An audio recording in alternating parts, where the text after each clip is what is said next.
Guilty as charged. Guilty as charged. Guilty as charged. Guilty as charged. That's my guy.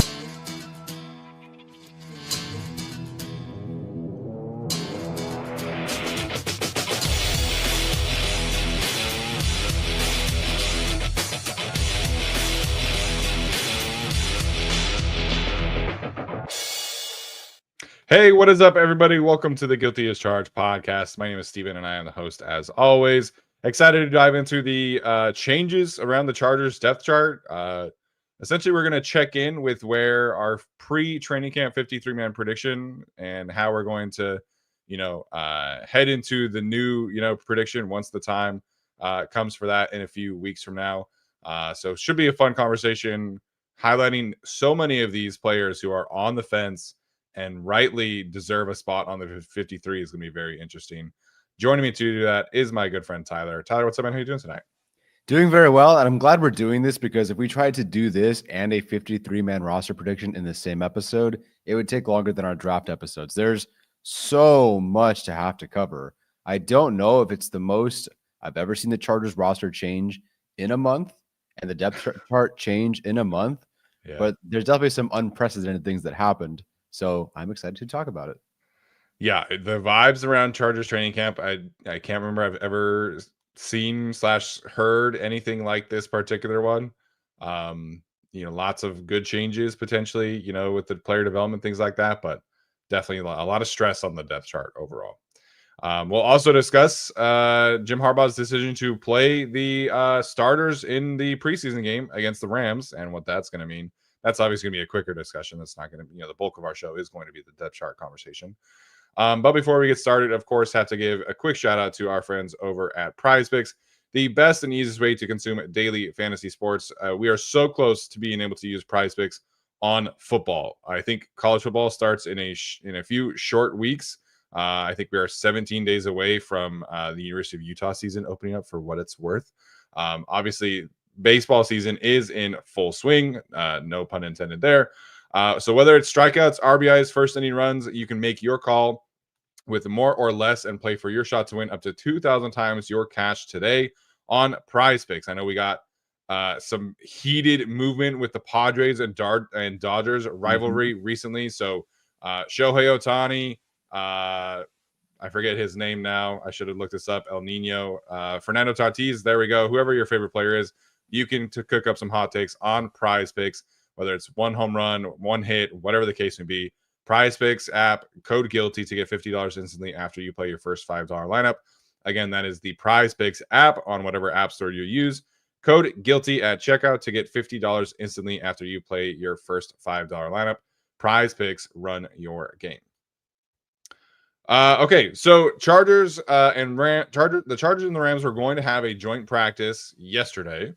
Obviously, today's Thursday, August 14th. So they were initially scheduled to have a joint practice against the Rams. The Rams pivoted and had a joint practice against the Saints, I believe, this week. The Chargers just decided to cancel it and not replace that opportunity, which I can understand. There's a ton of injuries going on. The list of injured players is shrinking, but it's still pretty long for where we're at in the season.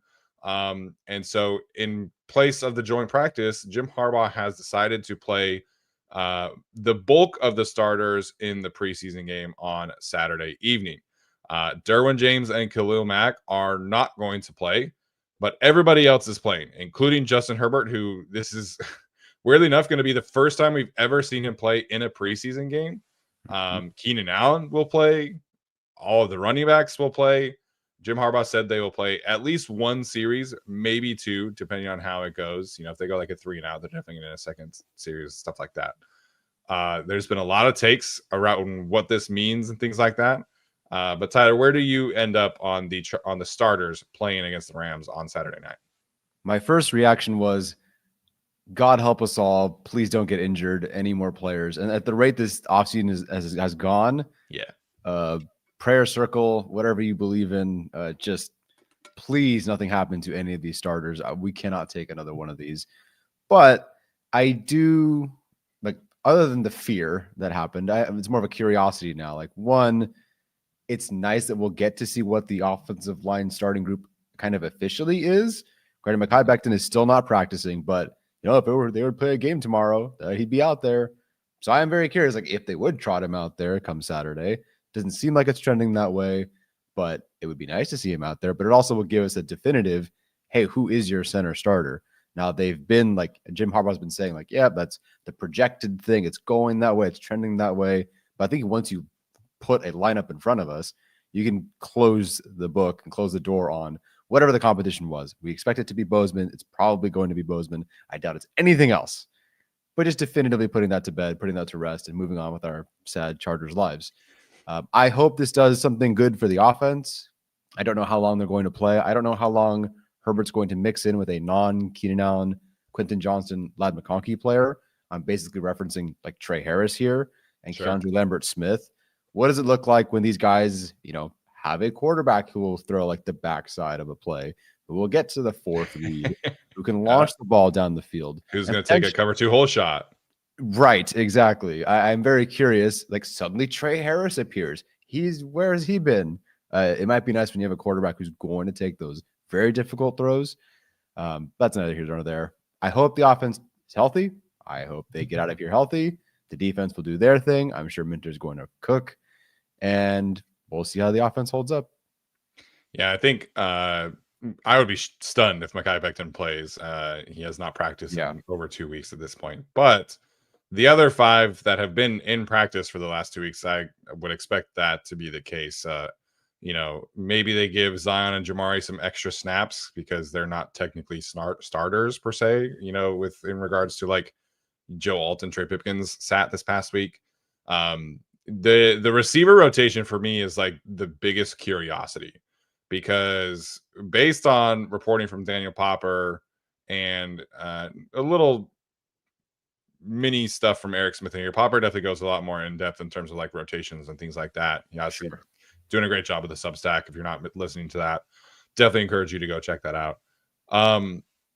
And based on what he is saying, it seems like the Chargers starting trio and 11 personnel, the 3 receiver sets, is kind of settling into Quentin Johnston at the X, Ladd McConkey in the slot, and then Keenan Allen in the Z.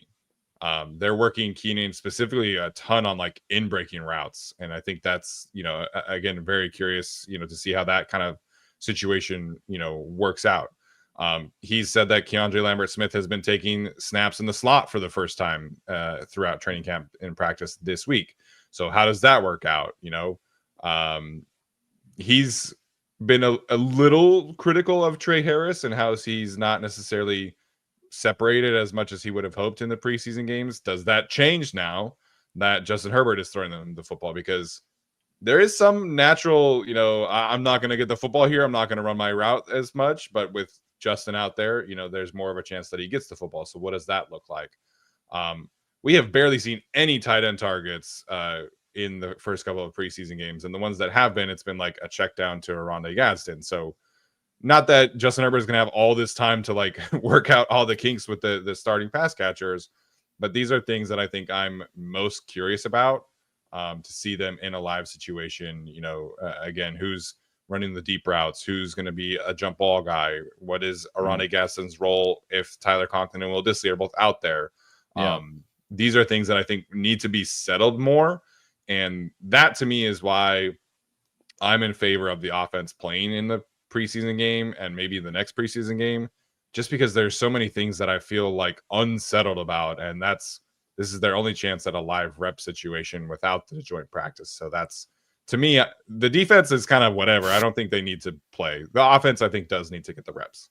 I'm glad you brought up tight ends. I didn't even think of that. I thought of receivers and linemen and everything else, but tight ends, that doesn't make sense because we generally see like, Dissly was out there that one time and that was cool.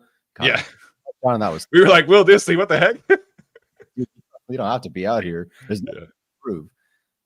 But I am curious, like, okay, they start things out and it's a lot of like Will Dissly, Tucker Fisk, Conklin, and that sort of thing. Like, okay, so is Gadsden as involved as we thought, dating back to the spring where it's like, wow, he's catching everything? Or when push comes to shove, especially with an offensive tackle out and now a right guard currently out, are they more just like, yeah, let's just get the big blockers out there. Let's get the sure-handed veteran Conklin out there.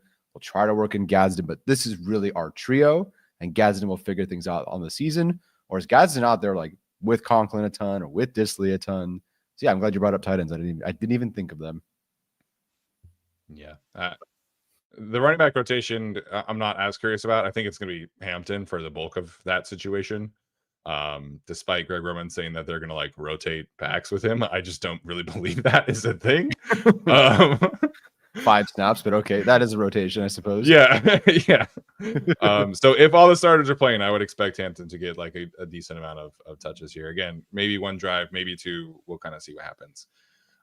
Justin Herbert said that their initial plan heading into this kind of training camp schedule was that the starters were going to play against the Saints. And I think that's an indication that we could see them play next week as well, because for them, you play, a drive or 2 against the Saints who did play starters. Rams are going to very matters at all. That's just kind of been there for quite some time. But maybe we see the Chargers play a few more starters in the next game against the 49ers as well, who have been playing starters in the preseason. So it's a change up for Jim Harbaugh from last year. But also last year, like Justin Herbert was injured. Like I don't know if there was really any reason for them to play starters without Justin Herbert out there. So maybe this is a thing to, of normalcy going forward. Yeah. I don't know. Will they play against the 49ers? I suppose it's possible. I guess we'll see how they play this weekend. Sure. I am curious about just in general, like it seems like there's a lot more teams this year playing starters. Obviously, like the Chiefs have done this forever. That's not normal, but like the Bengals have never played starters, and they're doing that this year. The Patriots with Mike Vrabel, they did not play starters previously. They're playing starters this year. So there's a few teams out there that have gone the other direction of playing starters. Obviously, like the Saints are another example. They played the bulk of their starters last week against the Chargers, minus like Cam Jordan and Alvin Kamara and those guys. Yeah. So it's we were in such an era for a long time where like nobody played starters ever in the preseason, and now more and more teams are kind of like putting starters back out there. So I am curious in general if that's like a change in the league going forward. Yeah, to me, it's do the Chiefs do it? Do the Eagles do it? Do the Ravens do it? If they do, then do that. Whatever these teams are doing, do that. Yeah. So we'll see what happens there. Okay, let's get into our depth chart conversation. We are going to use our pre-training camp 53-man roster prediction Google sheet. And we're going to be looking at some of the changes that have happened, as well as guys who could be potentially, working their way on here. So let's get that Google sheet on here again for our audio audience. We'll make sure and, explain everything going forward. But just to rehash some things of where we were at this time last month, we had 2 quarterbacks making the 53 initially with Herbert and Taylor Heineke. Running backs, we had 4, Najee Harris, Amari Hampton, Hassan Haskins, Kamani Vidal. 1 fullback, Scott Matlock. 4 tight ends, Tyler Conklin, Will Disley, Tucker Fisk, and Rondé Gadsden II. Mike Williams was on the roster at this time a month ago. So we had him, Quentin Johnston, Ladd McConkey, Trey Harris, Keandre Lambert-Smith, and Darius Davis making the roster. Sean Slater obviously was healthy at this time a month ago. We had him, Bradley Bozeman, Zion Johnson, Mekhi Becton, Joe Alt, Trey Pipkins, Andre James, and Jamari Sawyer making the roster. So that's just the offense. Again, a lot of potential changes here. And we have on the screen here a red IR/NFI/PUP/retired option to highlight players who are no longer going to be on the 53-man roster. Yeah, or at least initially, or just for the season. Look, this offense, goodness gracious. I obviously knew these players were all on offense, but it sucks that we have that one and that one and that one on offense wiped off the board for the foreseeable future, and 2 of them for at least this year. So yeah, I guess I can start with that. Let's start removing some players for now. So Najee Harris is more on the NFI. Mike Williams is retired at least for 1 more year, and Rashawn Slater is on IR, which is a ball of fun. I will add back on Branson Taylor.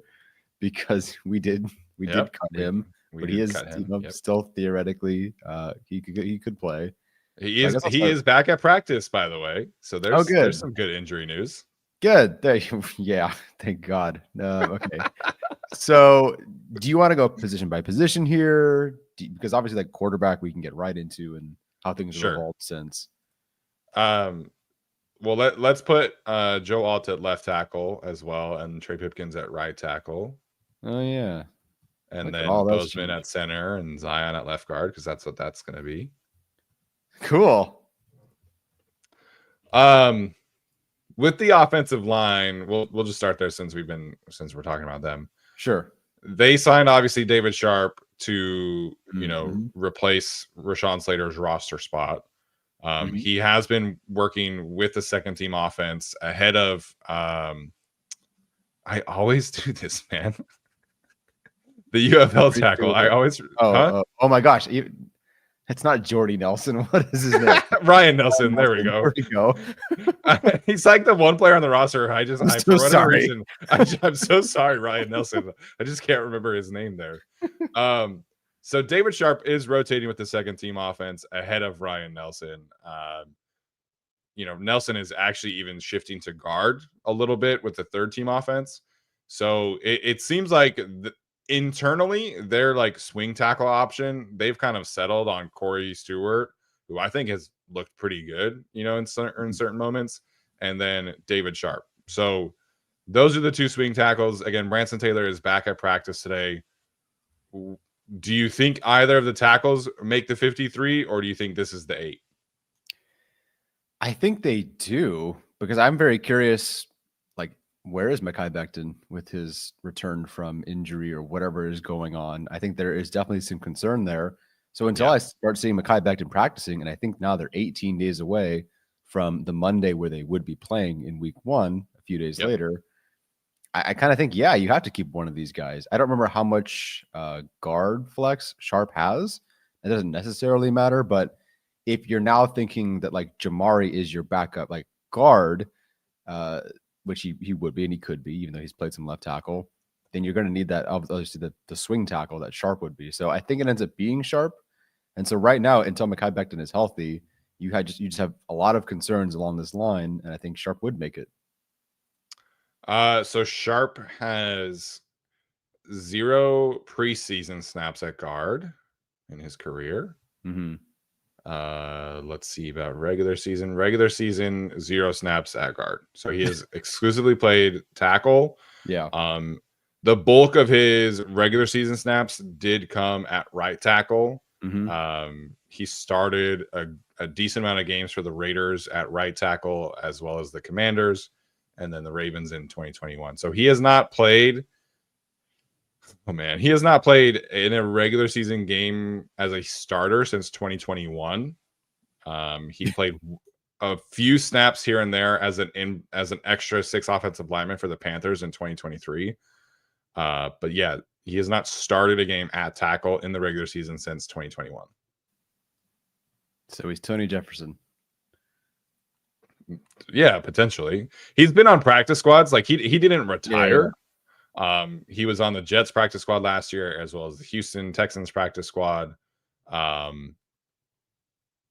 So I don't know where they would land on that. Like, I need to see David Sharp play before I can actually like say that I would have him making the roster.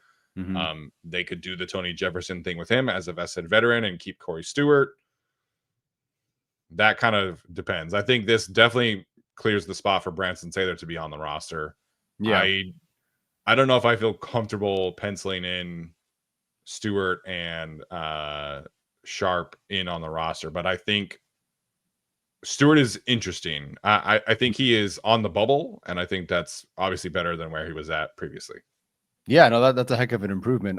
Listen, all power to you for watching him. I have not watched any Corey Stewart tape outside of his college stuff, which was solid. But I'm glad to hear that he's playing well. So yeah, I agree that you can't really pencil any of these guys in, but I still think they go with the veteran. Yeah. And Hogfeathers points out Jamari might be the swing tackle. I think they would definitely play Jamari at tackle before getting to Sharp or Corey Stewart. Yeah. I think they would even potentially consider getting to Becton playing tackle before playing those guys. But again, we'll see. To me, if they're gonna monitor cut downs and potentially signing a veteran off of any other team who gets cut, I think it's a tackle. I think swing tackle is definitely a position where they could potentially be looking at cut down day, similar to how they did with Sam Mustipher last year. I hope it goes better. Yeah. Which, like, when they signed him, I was like, okay, that's fine. And then they played him against Chris Jones, and I was like, what the fuck is going on here? But the signing, I was like, okay, like, you know, they're at least being proactive a little bit. Yes. No, that is true. You can only sign the guys. What they do with them after that is up to the coaches. Yeah. So yeah, I think keeping it at 8 for now is probably what I am more comfortable with. And then I assume that's kind of a position that they address later on. Yeah, that's fair. Receiver, obviously we have to add Keenan Allen into this conversation. Yes. They don't really have any other receiver that is on the bubble, I would say. Or do you think that like Dillon Campbell or any of these other ones that have kind of shine in practice they're pretty locked in here. I think this is the 6 they keep pretty easily. Yeah. So again, very curious to see what this rotation looks like. Very curious to see if they keep 6 active on game day. You know, again, kind of siding back to Popper here. He believes that Keandre Lambert-Smith would be ahead of Trey Harris currently on the depth chart. But I still tend to think that they need to keep all 6 up just because they need Trey Harris's skill set out there, I think. Who has an apostrophe now that I've learned since July. Really? I did not know that. People are writing it as Trey apostrophe Harris, including like Daniel Popper, Eric Smith. Oh, wow. Yeah. That's fair. Also, Keandre Lambert-Smith does prefer to be called Dre. So, for what it's worth, he said that on Chargers Weekly that he prefers Dre. Okay, Dre Lambert-Smith. Well, I should say that he says that his friends call him Dre. Oh, okay. So I will call him Mr. Keandre Lambert-Smith. Yeah. So KLS is the abbreviation, but he does prefer Dre. Okay. Interesting one here at tight end. I think we're definitely going to see Oronde Gadsden, Will Disley, and Tyler Conklin make this roster. Tucker Fisk, to me, should make the 53 because he is just, you highlighted him on the last episode as, for his blocking, and he's such a good blocker at this, just fits this team perfectly. But I am curious about roster construction with this one, if they can really justify keeping 4 tight ends and a fullback. So Tucker Fisk to me is like the one on offense where I'm least convinced he actually does make the roster, despite thinking he should make the roster. No, I definitely agree with you there because it's quote unquote so easy to cut him for another player. And even though I see his worth on the team, I'd understand why they would try to, game it a bit and try to get Tucker Fisk back later on. But we'll see. So for people who are wondering, we're not going to do a 53-man roster prediction.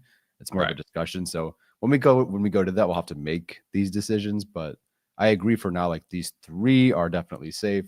That hasn't changed since July. And Tucker Fisk now is just like he should make the roster based on play, based on performance, based on need, fit, scheme, you name it. But they might have to make things work just because of the way their roster is right now. Okay, with running back, obviously we have to move Hampton over, and I think you can move all these guys over if you wanted to. But I guess my question is because I was just about to do that, but who would you put as the second option? Yeah, I have no idea, honestly. I don't like we talked about, the running back rotation after the last episode. Kamani necessarily hasn't had like the shiny moments, but like Alex Insdorf pointed out on Twitter the other day, he's one of the only core 4 special teamers that is on the team currently. Again, citing Daniel Popper, who has Kamani Vidal on the first team punt, first team kick return, first team, all of that stuff. So there's a chance that Vidal and Haskins make the roster because Ryan Ficken says so, essentially. And they figure it out. But Rocket Sanders is on the bubble at minimum. I just don't know where he would actually like fit in, you know. And then Naeem Miller-Hines, while the punt return hasn't been going well, pass protection's awesome. He's fast. He can definitely catch the football. So this is definitely, to me, like the position that needs to be sorted out the most over the next couple of weeks in terms of the 53. Yeah, no one's even playing poorly enough. Even with Miller-Hines with the 2 fumbles, like the other stuff is really good. So I think I agree with you with Najee Harris out. Vidal, I think, is, I guess, the next most safe, even though I think the performance isn't quite there. And then I think Haskins would be the next most safe. This is like your 3 I feel the safest about in terms of how they feel about these players, even though the performance isn't exactly there. And then it just kind of comes down to these 2 and whether they can jump anybody like Haskins. Yeah, based on the reporting from Eric Smith, Omar Navarro, and Daniel Popper, from what I've seen, Haskins and Miller-Hines are not really getting first team work. It's been Hampton, Vidal, and kind of Sanders from what I've been reading. That could be different, right? But in terms of like players who are making standout plays, those 3 are the ones like getting shout outs. Like on practice on Wednesday when they did that, or it might have been Tuesday when they did that run heavy practice, and Papa wrote about Joe Alt having a big day. He wrote about Kamani having 2 big runs. And so I think whoever the second one is going to be, Kamani or Rocket, in terms of like who would touch the football more. But special teams is definitely going to be impacting this position a lot. Yeah, definitely. Haskins, I feel like gets the least amount of buzz just because, like, okay, Hampton's the rookie. Vidal was drafted last year. Miller-Hines is a new guy. Sanders is, breaking out and kind of out of nowhere, another rookie. And Haskins is just like, I'm still here. I lead all of you in yards after contact per attempt and yards per attempt and all that stuff this preseason. So I think it's a little underreported. I think he's almost been like an unsung hero, especially because he's just been healthy. Yeah, I don't know what I necessarily expected of him heading into this camp, because last season he was mostly like the short yardage guy. And so his yards per contact and yards per carry, are not very good. It was like 2.7 yards, but he was always getting, the 4th and short, the goal line touches. So like there's no real opportunity for him to pop a big run kind of thing. And then against the Bengals, he had one of the, like, it was mostly Herbert making the play, but he had that awesome, 70-yard touchdown reception and kind of out of nowhere, where I was like, oh, this guy is actually like pretty fast, But he's ran really well. I've been really happy with where he's at as a runner. Obviously, he is a special teams demon, as the Tennessee Titans called him, and I think his role is pretty safe. But I'm happy with where he's at as a runner. I just don't think there's much there's not a ton of explosive upside, despite him having that one, 70-yard touchdown reception. Yeah, very curious if they would use him like they did with Dobbins sometimes last year, where Haskins would be almost like a low-key fullback and leading the way for him. That's not Vidal. I doubt that's Miller-Hines. I doubt that's Sanders right now, so early. Haskins is someone Greg Roman trusts to deploy in that way. So I'm curious if that also works out this year. Yeah, Sanders would have the body type for that, but that's probably more of like a year 2 thing. Yeah, I think so. Charger 08X says Jarrett Patterson is just missing. I think at the start of camp, you could have maybe convinced me that he would have a real chance, but he's been injured and he's been surpassed, I would say, by the other guys. Particularly Naeem Miller-Hines, like that was Patterson's role: pass protection, receiving, all that stuff. And now Miller, I think, has pretty comfortably passed him in that regard. Yeah, definitely. I think he has maybe 1 or 2 carries or touches in the preseason. So yes, this isn't a full list of all the players on the team. So Patterson is still on the team. We're kind of only focusing on the changes that, will make the roster or close to it. Yeah. Quarterback wise, obviously Trey Lance, we'll put on this list. I think we can leave Heineke for now, just because Lance is now dealing with some kind of hand injury. I don't love that. Greg Roman saying that he was healthy and he was just kind of, working Justin Herbert in more. The next day he shows up with the wrap on his hand. So he did hurt it in the game. Like there was that moment where he hit it against somebody's like shoulder pad or whatever. And he was like flexing and like shaking his hand a lot. So he definitely is dealing with some kind of like hand issue, but I still think that Trey Lance should be QB2 right now. We'll see how this injury impacts things. What ultimately happens with Taylor Heineke? There's quite a few teams that could use a backup like Taylor Heineke, but I think Trey Lance should at least be on this sheet. Yes, yeah, we'll definitely put Trey Lance on the sheet. I'll put him as QB2 for now. I just wrote the exact same thing. Trey Lance, Taylor Heineke. I think he would be QB2, TBD on that injury, but I think he's earned it. So before, I wasn't buying it like in July when we talked about this.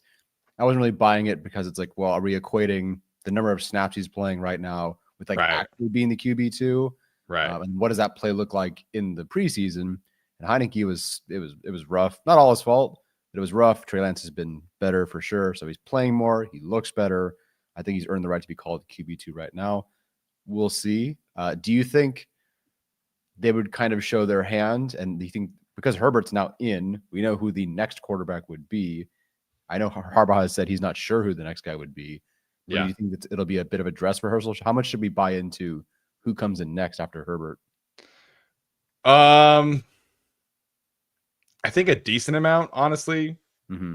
If Lance's hand is like ready to go. If Lance doesn't play at all because they're just concerned about his hand and they want to give him rest for next week, then I don't think we can really take anything away. But Greg Roman says it's wide open. I don't really believe that, honestly. You know, Jim Harbaugh for the bulk of training camp has said, yeah, it's wide open. It's wide open. And then when he was asked about it on Sunday after the game, he was like, I'm not talking about that. So I think it was kind of wrapped up, but now Lance is dealing with this injury situation. So I tend to think that Lance is QB2 and they'll try and figure something out with Taylor Heineke, whether that's staying on the practice squad or trading him or something like that. Yeah. I don't know, man. I still worry that they will keep 3 quarterbacks. But I again, we've done it a million times. I don't know how you can justify it based on the roster. Yeah.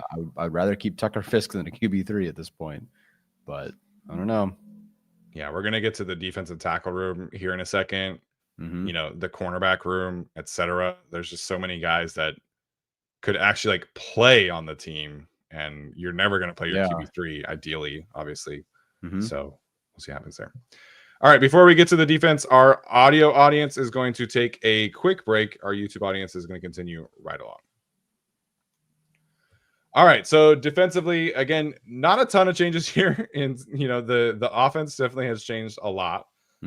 Defensively, we have Khalil Mack, Deshaun Hand, Tier Tart, Tuli Tuipulotu, Deion Henley, Junior Colson, Dante Jackson, Derwin James, Tariq Still, Elijah Molden, and that's what we predicted as the starters. Second team, we had Bud Dupree, Justin Eboigbe, Jamari Caldwell, Kyle Kennard, Troy Dye, Denzel Perryman, Cam Hart, Jasir Taylor, Benjamin St. Juste, Alohi Gilman. So definitely some things to change around in terms of the order there, but like we don't have a ton of like IR, NFI, pup list guys here. Otito Ogbonia, Delshon Phillips, who will be the pup list guy of choice, if you will, Dean Leonard, Tony Jefferson, and RJ Mickens. So we had 5 corners and 5 safeties making the roster initially before training camp. I'm sure that could potentially change here. You know, we have some sorting to do in terms of like the linebacker depth chart, defensive tackle depth chart, but where do you want to start with this? Let's start with the defensive backs and maybe corner. So I don't know how much stock you buy into the new guys that were brought in. Harrison Hand did play special teams with Ryan Ficken before. We've seen that matter all the time. I think he's played 250 special team snaps in 2 years with Ficken. So it's possible. To me, it also just feels like we need bodies because we're running out of bodies. So we'll see. Right now, geez, I don't know where you want to start this. I think we feel good about the outside guys and who's starting, like Jackson, Tarheeb still. Cam Hart is not practicing today, but he'll make the roster. The real one is like, oh, wow, I didn't realize we actually did cut Tri Bridges, which is where I feel like they're going. But the one, assuming everything is okay, is Reed. And Reed's the one who, Nico Reed, that is, I think makes things more interesting. but I don't know where he's at. I have to see him play one more game. So I thought he was just rocket ship on his way, no problem to making the roster over Benjamin St-Juste, who was not playing. But then now Benjamin St-Juste has apparently had a good week of practice. Obviously, he's the veteran they signed to begin with. He's got the traits that they like. So I'll throw Nico Reed on here for now to talk about him, because I do believe like that's the guy. If it's anybody else and no one else gets hurt, it is Nico Reed. Was Dean Leonard practicing? No. Is Nico Reed on IR? No, he's not on IR, is he? No, Nico Reed has not been placed on IR. I have no idea why that is being commented in the chat. No, all good. I got nervous there that I missed. So yeah, I think if it's anybody, it is Nico Reed. If he plays, if he's healthy, and if he has another good game. Yeah. In terms of the rotation, I feel like just because of the injury, unfortunately, I feel like Cam Hart is probably on the outside looking in right now. Like he dealt with obviously the shoulder injury. He missed the bulk of the spring. He has been injured again, which it's just unfortunate. This is kind of the string of luck that he's dealing with. Hopefully he's able to overcome it, and hopefully this most recent injury isn't anything serious. Benjamin St-Juste has been working in with the first team defense, and Jesse Minter was asked about him yesterday, or was that the day before? Anyways, I forget. The string of press conferences is tough to keep track of. But Jesse Minter was asked about him and spoke rather glowingly of him. They love his physicality. They love his size. They love the techniques, the technique he is playing with. He spoke about the big play that St-Juste technically gave up, but said that there was like a miscommunication with how they were communicating that between him and Jasir Taylor, how they coached that. It looked like Jasir Taylor was hoping Benjamin St-Juste would go over. I don't know, maybe they were playing man, whatever.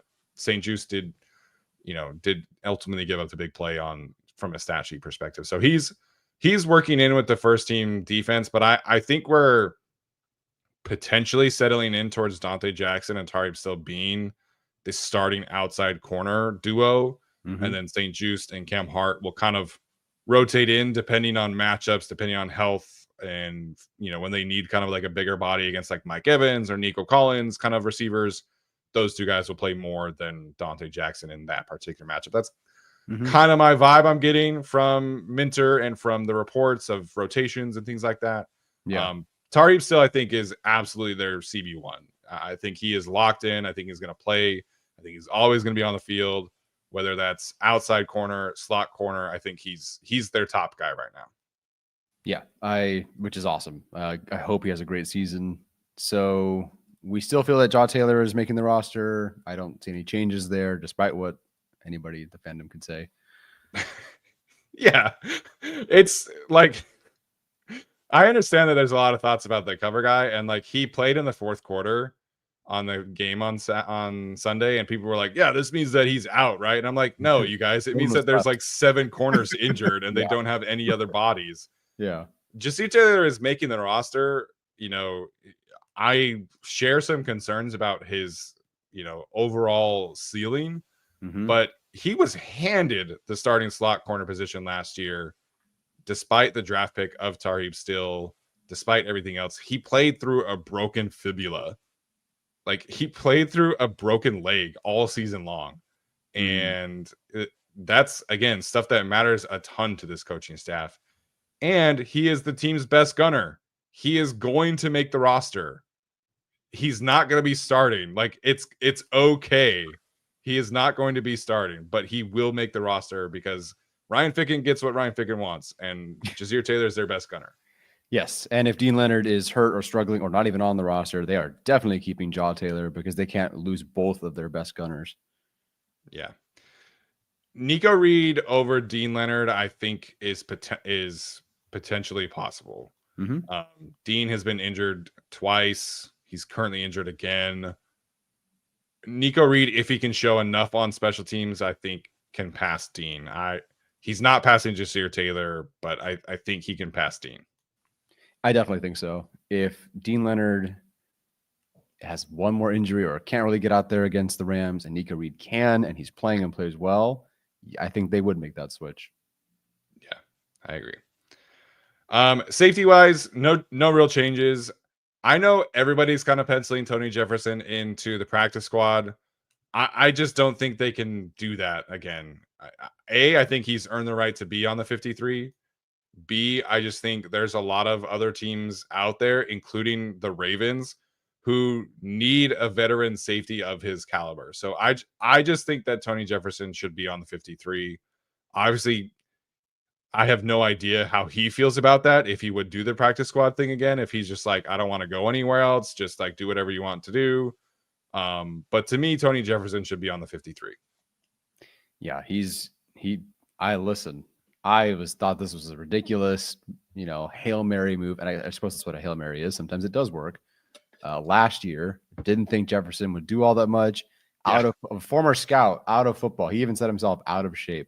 Yet this former scout, granted former player as well, who was self-admittedly was out of shape, showed up and played some pretty darn good football. And that carried right into the preseason to the point where he's advocating jokingly for a preseason MVP award, which I do think he would be pretty close to winning, except I'm sure they'll give it to quarterbacks. I think Tony Jefferson does just outright make it. Like, who are the 4 best safeties, or at least who are the 5, who are the best players to keep on the roster? I think it would be Tony Jefferson. I get you can do the roster thing. I just think he's that good. Like, in terms of adept safety for them, I really think he has to make it and be active and be out there. He does everything that they want. Yeah, and with Derwin playing as much slot as he's going to, like, Jefferson really is their third safety. So with Elijah Molden and his health, although he has missed games, there's a real chance that Tony Jefferson plays meaningful football snaps again for them this year. And I don't want to risk losing him.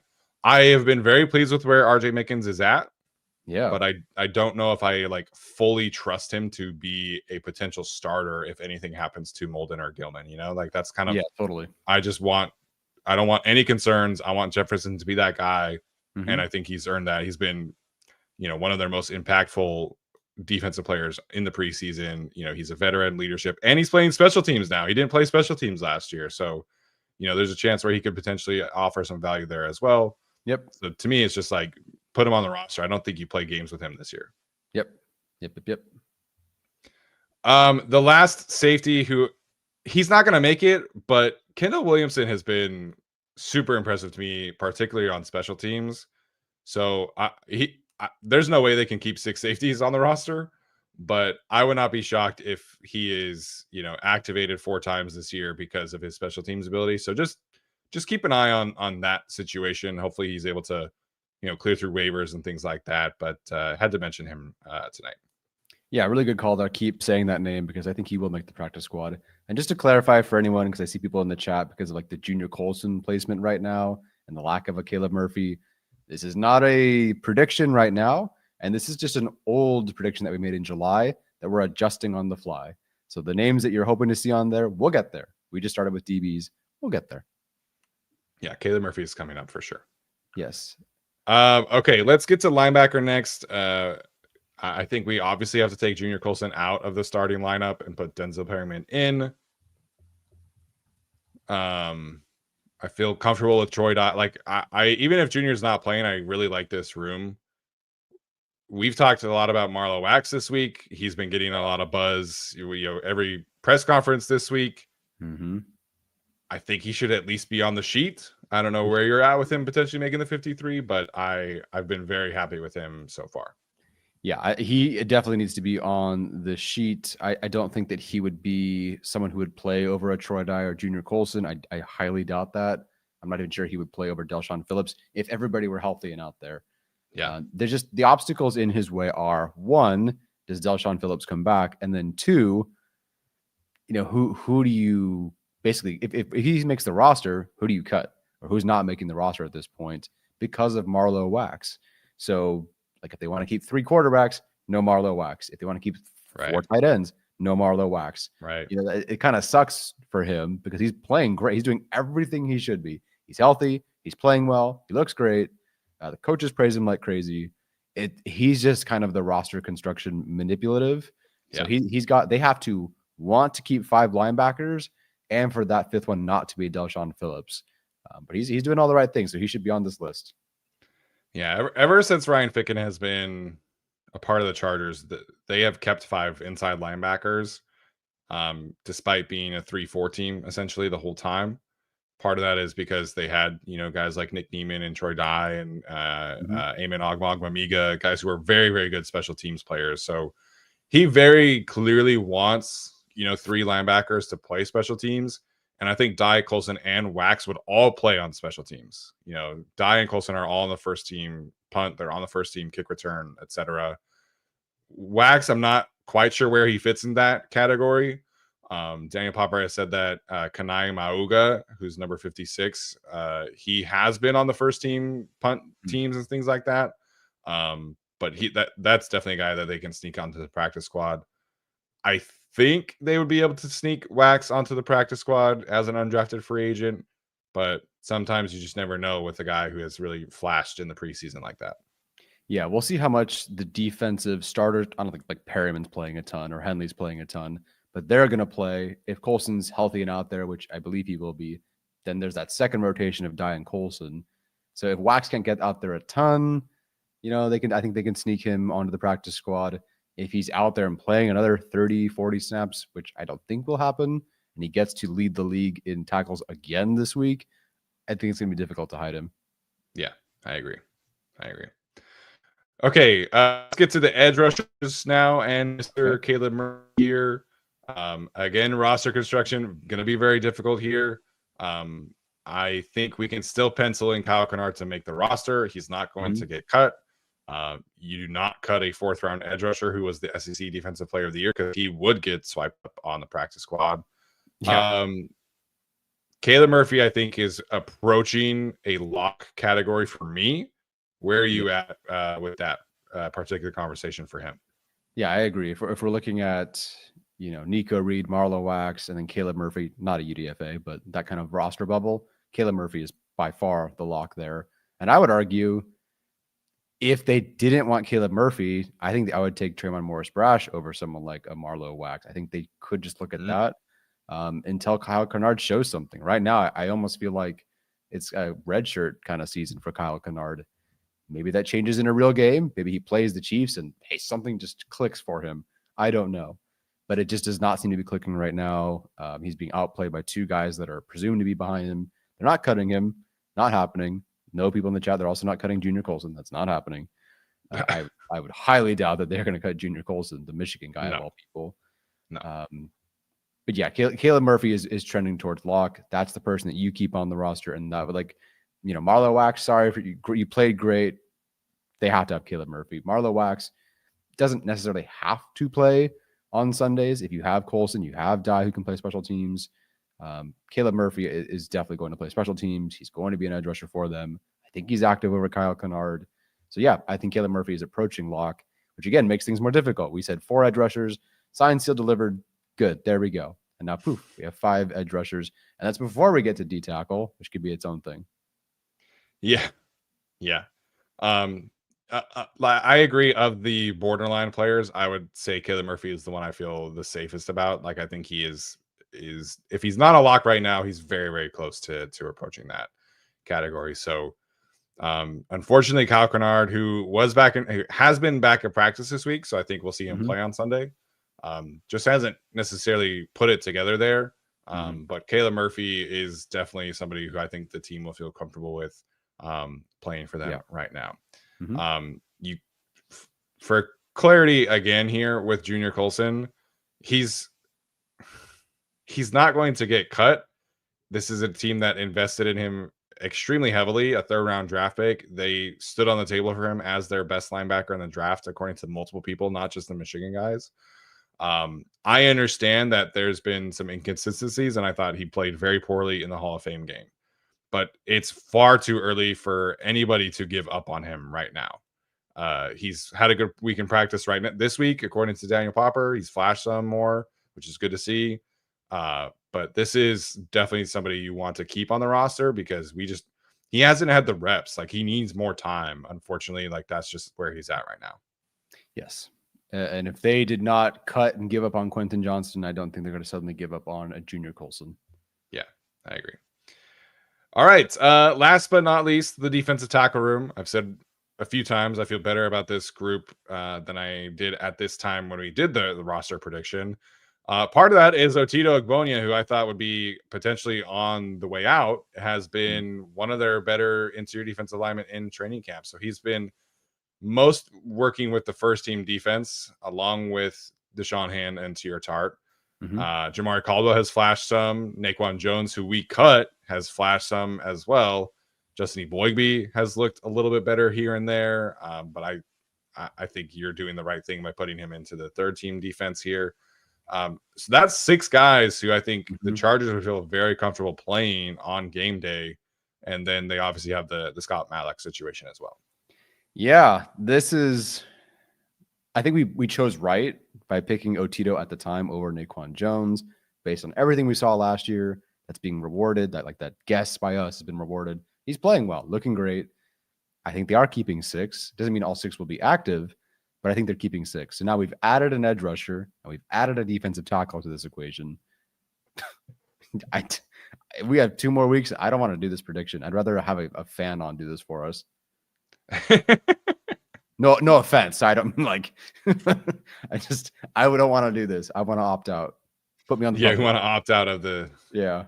Yeah, man. It's tough. So there's a lot of guys on here that are very deserving of a roster spot that I just don't know how they make this work, man. Yeah, it's a battle of attrition at this point. Like whoever's left standing, I feel like who escapes the most injuries feels like again, Jasir Taylor. That will kind of determine who makes it. Yeah, I agree. This defensive tackle room, man, I don't know how they're going to sort this out because they redshirted Eboigbe all last year. They experimented with him on the edge. They had him gain 20 pounds. He looks definitely bigger than he was last year. But Caldwell has been better than him. Otito's working in with the first team defense. Naquan Jones has been better than him. I just don't know. Like how do you keep 6 defensive tackles on this roster is something we struggled with at the time of making the 53 prediction. And I think Eboigbe has potentially earned the right to make the roster, but man, I just don't know how you fit all 6 of these guys in. 5 edge rushers, 5 linebackers, 6 corners, 5 safeties. It gets dicey for sure. Yeah, no, it really does. I really don't know what you do. And the offense is, everyone on defense has so by far and away deserved to make it, or we need to see more from them, but they're younger guys like a Colson. Like it's so difficult to say that Tremont Morris Brash maybe doesn't deserve to make it or won't make it. Great preseason. Nico Reed, great preseason, great training camp. Marlowax, great preseason. But it's also just partially the offense and the fact that they're not that guys don't deserve it, but they're in such dire straits. There's so many issues there that you kind of have to put some guys on offense at the expense of some guys on defense who I do think deserve it way more than guys on offense based on their play. I mean, this defense has held everybody. It's held the whole preseason time. Yes, first game with Trey Lance, that was fun, offensive fireworks and all that. But this defense with the number of turnovers, I mean, turnover after turnover, interception after interception, pick sixes, you name it, fumbles. They've been awesome. I feel so bad that some guys on offense are going to make it just because they need the bodies versus defense where 7 guys are fighting for 2 spots, it feels like. Yeah. Man, I mean, it's a great spot to be in. This is a great problem. We've never really had this. I've made this comment a couple of times, but even somebody we've had a preseason standout here or there, and it's like, oh man, will they make the roster? Sure. There's 7 guys this year that are have had a great training camp, good preseason games, and we just have no idea. Can you just highlight all of the players and count up exactly how many we have on the sheet at this point now?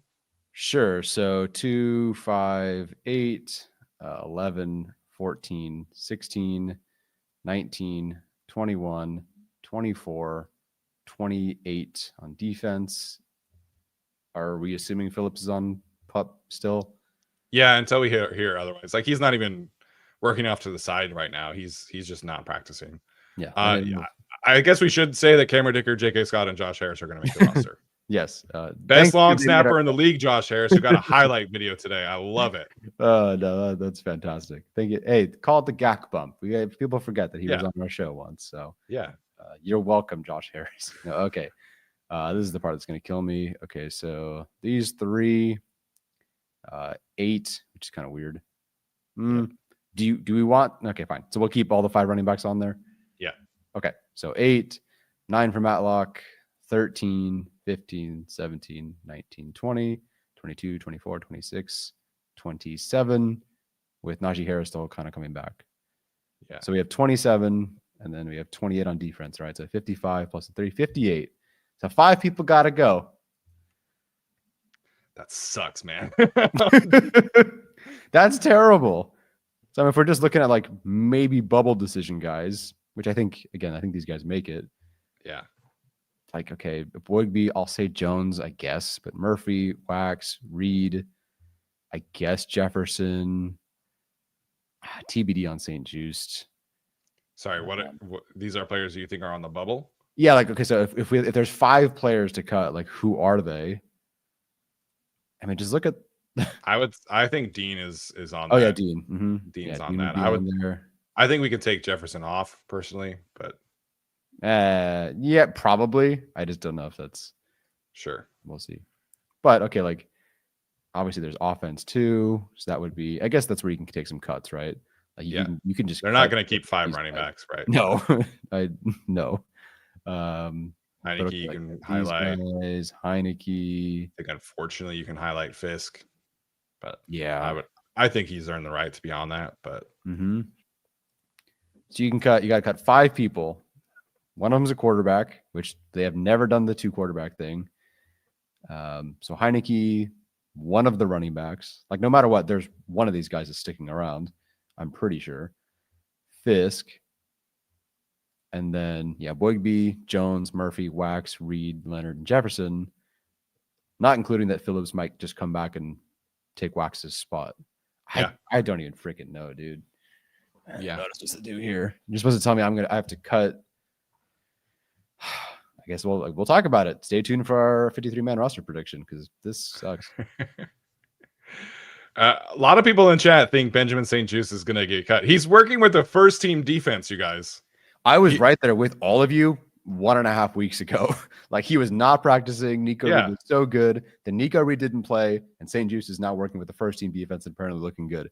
Trust me, I was right there with everybody a week and a half ago. But again, like, facts over feelings, if he's actually playing with the first team defense, or rotating it, I should say. Like, if on Saturday it's, Still and German's not playing, so if Still is in the slot and your 2 corners are St. Juste and what's his face? Jackson, like, he's making it. Why not cut Bud Dupree? Let's cut the team's 3rd edge rusher. What are we doing tonight, guys? I don't understand. Listen, I think Caleb Murphy's been awesome. I think Morris Brash has been awesome. They're keeping Dupree. Like, they didn't also just extend him to then now be like, we're gonna cut him. I just don't really see that happening. He hasn't had to play in the preseason. It's we may not agree with all the players that they're going to keep. Like, this is not a prediction based on our feelings. It's just based on like what they're showing us, what they're telling us, what the numbers have been, who's starting, who's healthy. So should there have been an upgrade over Jasir Taylor a while ago? Probably, but he's also so much on special teams. And if Dean Leonard's gone, you're not cutting both of Fickens' guys. So I get it, guys. Like, Jasir Taylor's not going to, route up Justin Jefferson. I get it. Nobody is, frankly, but he's not exactly a great coverage corner, but he's a big part of this team that they love, who's healthy. And I mean, okay, let's look at this list of DBs. Okay, here's the list of DBs, everybody. Which ones have stayed healthy all year, this whole offseason? None of them. Pretty sure it's been like this guy. Derwin James. Of all people. Derwin James and Jasir Taylor have been the 2 healthy guys. And I guess Tony Jefferson. I guess I'm talking more about corners here. Oops, that's Troy Dye. The Jefferson's been. The color scheme sucks, guys. I'm so sorry. This is just.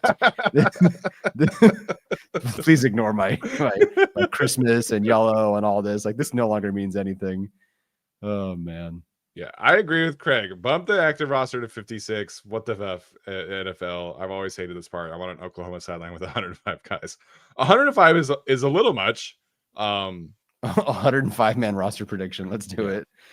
But when the NFL puts another game on the schedule, which they're going to do, I think part of the NFLPA's pushback should be to increase the roster.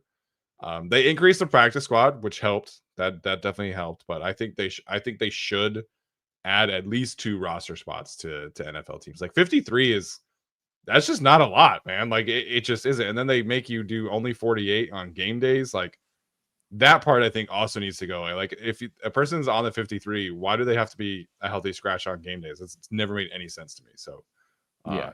Shout out Craig. Good comment. 105 is crazy though. Yeah, I don't need that in my life. Someone was asking about who cares the most dead money.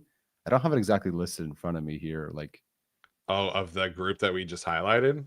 Yes, I can't sort it on Over the Cap unless someone knows how to do that by dead cap. But looking at some people that we've discussed, like Bud Dupree is like 3.8 million in dead cap. 3.8 million. That's not happening. Which like that's not the biggest thing, but they could do that. St. Jude's $1 million in dead cap. Heineke $2 million in dead cap. Deshaun Phillips 700,000. Did you sort that to post June 1 though? Oh, no, I did not. Thank you. So Dupree's does not change, but Heineke's doesn't either. I wonder if that's just like locked in, but I was just curious. Yeah, no, I definitely didn't do that. Well, Jaw Taylor's dead cap would be $33,000. So you know what? Dean Leonard's $24,000 in dead cap. So you know what? Maybe they just go for it. If they trade Taylor Heineke, it's only a $750,000 dead cap. Yeah, and listen, they can do it. What's their dead cap right now? It's Joey Bosa, 11 million. Lindsley 2. Why did I have to read that and get sad? Lindsley 2.6. Gus Edwards. JT Woods is on the dead cap this year. What the heck? Isaiah Spiller. First you to let's go. Oh man. Yeah, Isaiah Spiller and JT Woods dead cap are still hitting in the year. I did not know that, man. I did not know that. Yeah. Oh man. 25 million in dead cap. Granted, mostly Joey. It's really strange to see Max as dead cap charge, but yeah. Craig asking about Eric Rodgers' injury. Based on like how his leg got stuck in the turf, it kind of looked like a high ankle sprain. Again, I'm not an injury expert, obviously, but that kind of looked like the vibe that I got. And then he was on crutches afterwards. So some kind of ankle injury, I think, is probably where that's at. Yeah. Calvin says the kicker, holder, punter should not count. I guess the 53. I mean, the Chargers have really good specialists, you know. Yeah. Did you see Did you watch the Keenan Allen mic'd up? At the end of the Keenan Allen mic'd up, Cameron Dicker comes over and is like asking between him and J.K. Scott, like who would win more routes, like if they like one-on-one against each other. Yeah, and they all agree that J.K. would be the guy who would win the routes. So I think they just think that Dicker is just like not athletic. But they're all in like their full pads, like it's in the middle of practice, and Dicker just strolls up, like doesn't have any pads on, just his like pants and a tank top, and he's so funny to me. He's a hilarious guy. Yeah, I gotta watch that mic'd up. That's amazing. Yeah, who would win the most? I don't know. I think J.K. Scott has made a few tackles. He's been pretty athletic. Yeah, they said Dicker would literally not win a single route. I was like, that's a little mean. And we're just talking about J.K. Scott here. We're not talking about like an actual corner receiver. Right. Oh my goodness. All right, Cameron Dicker versus JT Woods. Who's winning? JT's like playing corner somewhere, isn't he? Last time I saw, there was an update that he was signed at least as corner JT Woods. I don't remember if it was the Raiders. He did the Raiders thing already. I can't remember. $5 says it was Raiders. JT Woods. Yeah, let's do JT Woods research right now.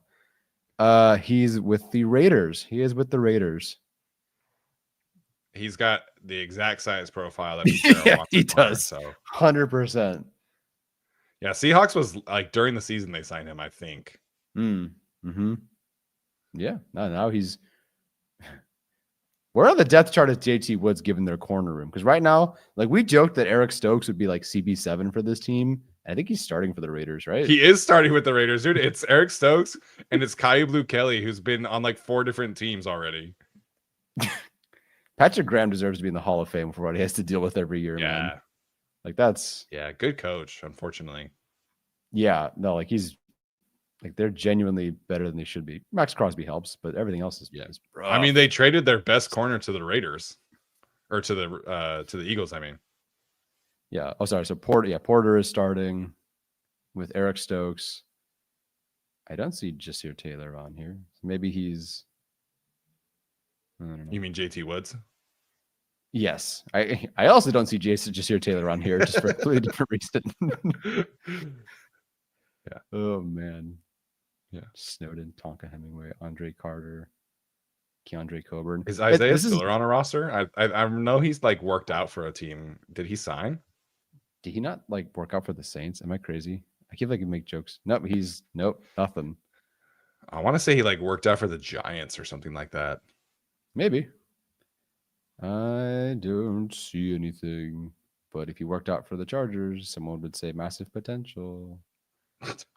Wow, his 2 seasons, 2.3 yards per carry, 2.6 yards per carry. Man. He was tough. like RB4 for a lot of people in that draft. Like that was the whole thing about drafting him. Yeah. Whoa. It wasn't a great draft, but it was like I don't remember liking him that much, but I know a lot of people who did, and I didn't understand. I forgot about Charlie Sinclair's super chat earlier, asking about Caleb Murphy. Hopefully, we answered your question. I think we agree that he's both a lock to make it. So shout out Charlie. Appreciate him jumping in here and throwing a super chat. And then Josh says, should we bring Feeney back to help with the interior offensive line? He is on a roster somewhere. Yeah. He's quietly created a nice little career for himself as a backup center. I want to say the Vikings. So Vikings last year, Bills this year. Bills this year. Okay. Yeah, man. Drafted in 2017, 2025. He is still playing. Yeah. He's carved out a nice little career as a backup center. Quick shout out to Will Clapp. Unfortunately, season over after the Sunday's game, but by all accounts, seems like a good dude. And he got a lot of hate for his play while he was with the Chargers that I thought was unjustified. But shout out Will Clapp.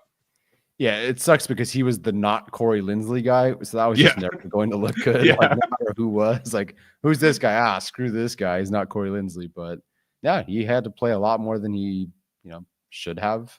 Yeah. And that's definitely sucks for him. Do